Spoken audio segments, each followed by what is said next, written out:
Di video sebelumnya kita udah belajar tentang konfigurasi dari elektron ya, dan kita udah belajar kalau dia sebenarnya nggak sesimpel dan seklasik konfigurasi orbit Newtonian. Nah, itu adalah model Bohr dari elektron. Saya bakal ngulang-ulang ini terus soalnya menurut saya ini adalah poin yang sangat-sangat penting. Kalau ini nukleus ya, dia kan cuma titik yang sangat kecil kalau kamu bandingkan dengan keseluruhan volume dari sebuah atom. Dan daripada dibilang elektron mengorbit di sekitar nukleus kayak planet mengorbit di sekeliling matahari, kayak membentuk orbit gini nih, dia dideskripsikan dengan orbital, yaitu dia adalah fungsi kerapatan probabilitas. Jadi orbital itu misalnya ini nukleus, dia menjelaskan kalau kamu ambil satu titik dimanapun di ruang sekeliling nukleus ini, kemungkinan ditemukannya elektron. Jadi sebenarnya dalam volume berapapun di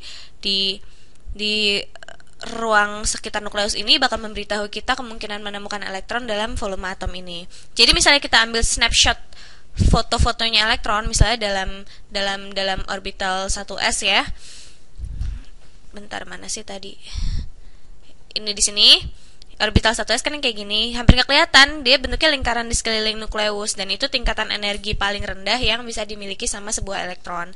Kalau kita ambil beberapa snapshot foto-foto elektron, misalnya kita ambil beberapa foto helium yang dia punya 2 elektron, dua-duanya ada di orbital 1s.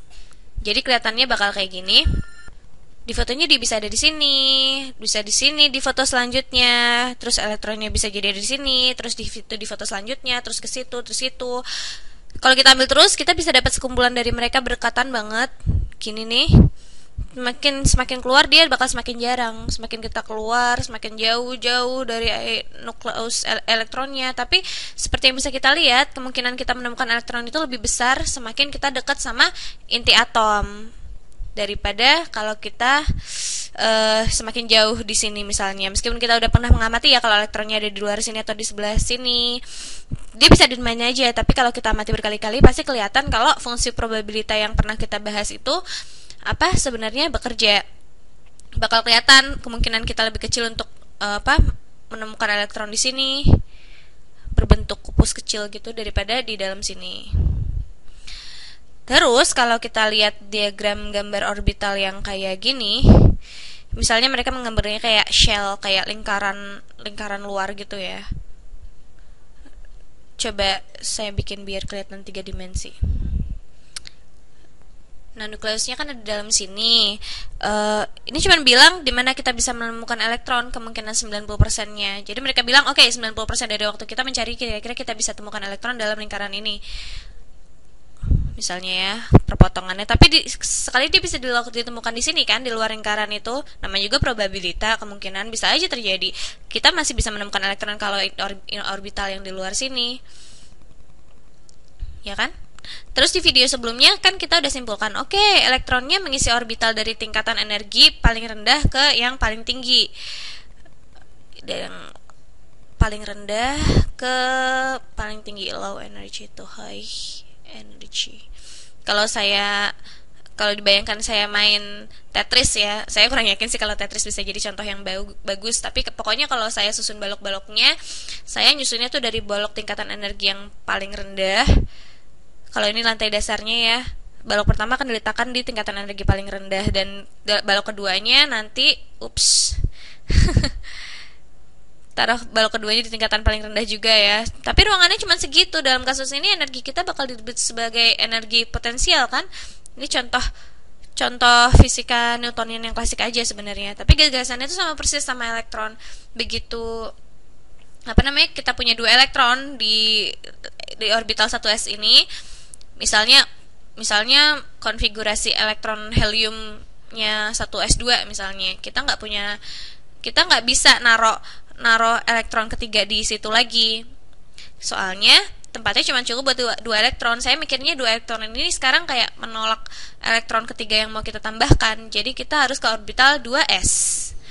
Nah, kalau kita mau meletakkan orbital 2s di atas ini, kelihatannya bakal kayak gini, dan kita akan punya kemungkinan besar menemukan elektron di kulit yang melingkari orbital 1s. Gini kan?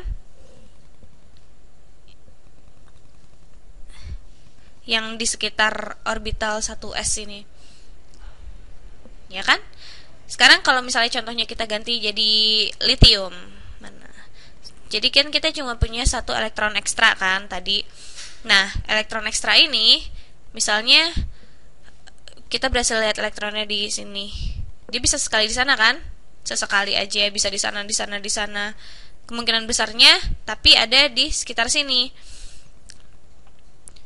Jadi bentuknya kayak kulit di sekeliling inti gitu kan. Jadi jawabannya kulit yang itu. Jadi itu yang digambarkan di sini. Pertama ada orbital 1s kan, tadi cuma kulit merahnya aja. Terus ada 2s. Kulit energi yang berikutnya ya cuma kulit yang warna biru ini. Ini kelihatan kan ya? Semakin tinggi orbit energi, makin tinggi kulit energinya. Kulit energi ketujuh yang warna merah ini. Terus ada area biru, merah, terus biru lagi kan. Pokoknya ngerti kan kalau masing-masing ini adalah kulit energi. Terus misalnya kita tumpuk terus nih orbital energinya yang S di sekeliling satu sama lainnya. Tapi lihat kan benda yang di sini, prinsip umumnya itu adalah ketika elektron mengisi orbital dari orbital energi paling rendah ke orbital energi yang paling tinggi, yang terisi pertama kali itu pasti si 1s. Ini 1, ini S, ini 1s. Ini muat untuk diisi 2 elektron. Yang diisi berikutnya adalah 2s. Ini muat diisi 2 elektron lagi. Terus berikutnya, nah di sini mulai menarik nih. Kita mulai mengisi orbital 2p. Yep, yang di sini nih 2p. Orbital 2p. Orbital 2p. Oke, lihat di sini orbital p punya sesuatu. P sub z, p sub x, p sub y. Itu apa ya? Nah, kalau kita lihat orbital p ini, mereka punya bentuk kayak barbel gitu kan ya, kayak nggak natural sih kelihatannya. Tapi di video selanjutnya nanti kita bahas gimana analogi mereka sama gelombang standing. Tapi kalau kamu lihat di sini ada 3 cara untuk mengkonfigurasikan si barbel ini. Satu ke arah z, naik dan turun. Satu ke arah x, kanan atau kiri.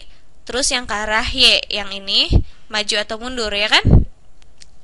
Misalnya kita gambar, misalnya kita mau gambar orbital p.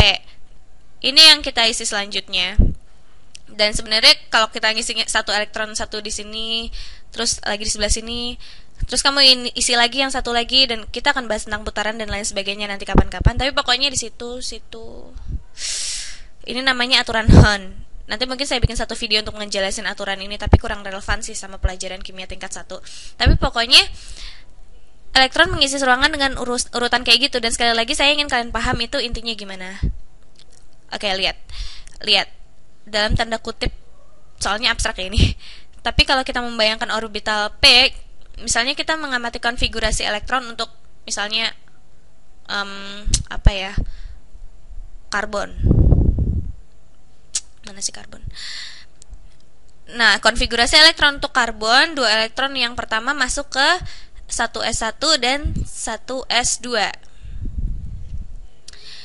Kemudian dia mengisi, sorry ya kita nggak bisa lihat langsung. Jadi dia mengisi 1s2, jadi konfigurasi karbon. Dia mengisi 1s1, karbon, ngisi 1s1 sama 1s2. Ini cuman helium doang ya. Ini terus dia ke kulit kedua, itu periode kedua kan. Ini namanya, makanya disebut tabel periodik. Nanti berikutnya kita bahas tentang period dan kelompok-kelompok. Nah, terus kita ke sini. Ini mengisi 2s. Kita di period kedua di sini. Itu period kedua. 1, 2. Kita baru bisa lihat kalau bagian satunya tuh hilang. Ini 2s2. Dia mengisi orbital p, mulai mengisi 1p, terus 2p, terus kita masih di kulit kedua, jadi 2s2 sama 2p2. Nah, pertanyaannya, ini bakal kayak apa ya kelihatannya kalau kita mau bayangin orbital yang di sini. Ini orbital p ini nih. Jadi kita punya 2 elektron. Elektronnya bakal ada di, oke, misalnya bentar saya coba gambar aksesnya dulu. Kurus banget. Misalnya saya gambar aksis volume yang 3 dimensi. Terus misalnya misalnya terus kita mengamati beberapa kali ya, terus salah satu elektron ada di orbital P, misalnya di dimensi PZ, dan kadang-kadang dia ada di sini, kadang-kadang di situ, atau di situ. Terus kalau kita amati terus akan dapat sesuatu berbentuk bel ini nih, berbentuk barbel nih, dumbbell yang ada di sini. Nih, barbel kan bentuknya. Nah, barbel yang ada di sini. Terus untuk elektron lain mungkin di arah yang X kita amati lagi ya, misalnya. Coba bentar saya pakai warna yang berbeda biar gampang. Nah, kelihatannya bakal kayak gini.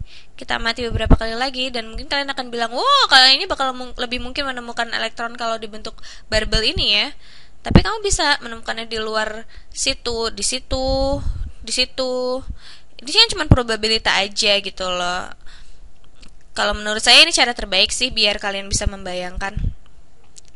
Nah, yang kita lakukan dari tadi di sini ini adalah konfigurasi elektron namanya. Cara melakukannya sebenarnya ada berbagai macam cara yang diajarkan di kelas kimia, tapi kalau cara favorit saya, kita ambil tabel periodik ini dan kita bilang, oh, kelompok yang ini, maksud saya kelompok itu kolom ya, yang akan mengisi subkulit S atau orbital S-nya. Ini subkulit S atau orbital S-nya ini. Kita tinggal nulis di atas sini. Ini akan mengisi orbital P. Yang ini. Kita buang dulu helmnya ya. Orbital P. Ini adalah orbital P. Sebenarnya untuk mengerti ini kita harusnya ambil helium dan lempar tepat ke sana kan. Tabel periodik itu cara yang mengorganisasikan elemen-elemen supaya gampang dimengerti, tapi dalam masalah memahami orbital kita bisa pakai helium aja contohnya. Oke, sini saya bikinin ya. Namanya sihir komputer nih. Coba di-cut, saya paste ke sini. Kan? Nah, waktu kalian lihat helium sudah kamu 1s1 terus dapat 2s. Jadi konfigurasi heliumnya itu di kulit energi pertama kan. Konfigurasi hidrogen itu 1s1. Hidrogen itu ini ya, 1s1. Kita punya 1 elektron di subkulit S di kulit energi pertama padahal. Terus konfigurasi heliumnya adalah 1s2. Terus, nah, mulailah dari sini kita mengisi kulit energi yang kedua. Konfigurasinya lithium itu adalah lithium 1s2. 2 elektron pertama pergi ke sana, sementara yang ketiga kedua S1 kan. Nah, sekarang kalian pasti udah bisa lihat polanya kan. Terus kalau kita ambil contoh nitrogen, kita bilang oke, ini ada 3 elektron di suborbital P nya.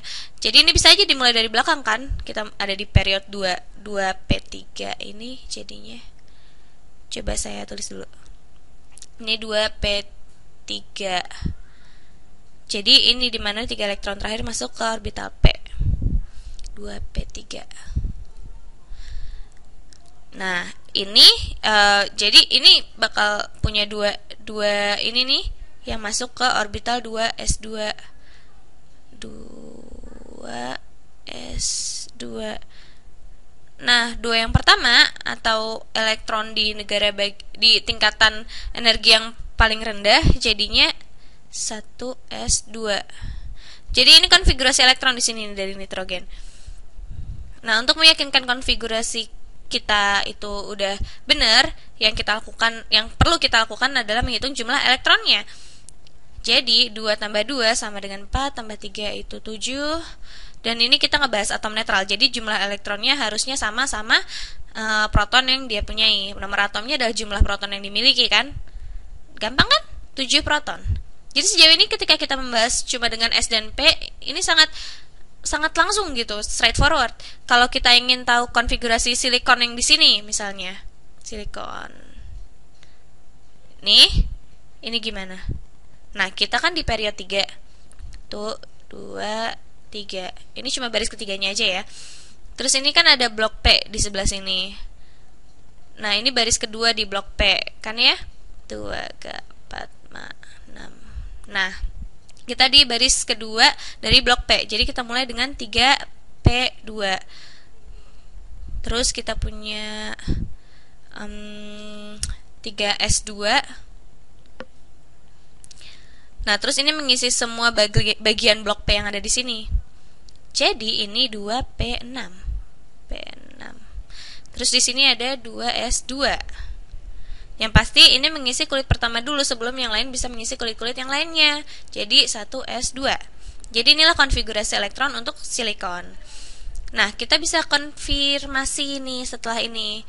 Kalau harusnya kita punya 14 elektron, 2 tambah 2 tambah 4 tambah 6 itu jadinya 10, 10 tambah 2 12 tambah 2 lagi jadi 14. Nah, begini deh silikon selesai konfigurasi elektronnya. Kayaknya waktunya udah mau habis sih. Jadi di video berikutnya kita akan mulai membahas apa yang akan terjadi kalau kita masuk ke elemen ini atau ke blok D. Kayaknya sih kalian udah bisa lah ya nebak jadinya kayak apa. Kita akan mulai mengisi orbital D yang ada di sini, yang bentuknya lebih aneh lagi kan. Nah, supaya menghemat waktu, cara saya berpikir soal ini adalah seiring kita semakin dan semakin keluar lebih jauh lagi dari nukleus, ada lebih banyak ruang di antara orbital energi yang lebih rendah untuk diisi di orbital-orbital yang bentuknya aneh banget ini kan. Nah, tapi kayak keseimbangan sih. Nanti kita bahas soal gelombang standing kapan-kapan. Tapi ini kayak keseimbangan antara mendekat ke nukleus dan proton dan muatan positif. Karena kan muatan elektron tertarik ke arah mereka, tapi di saat yang bersamaan menghindari muatan elektron lainnya, atau seenggaknya dalam fungsi distribusi massanya lah. Nah, jadi sampai jumpa di video berikutnya. Bye-bye.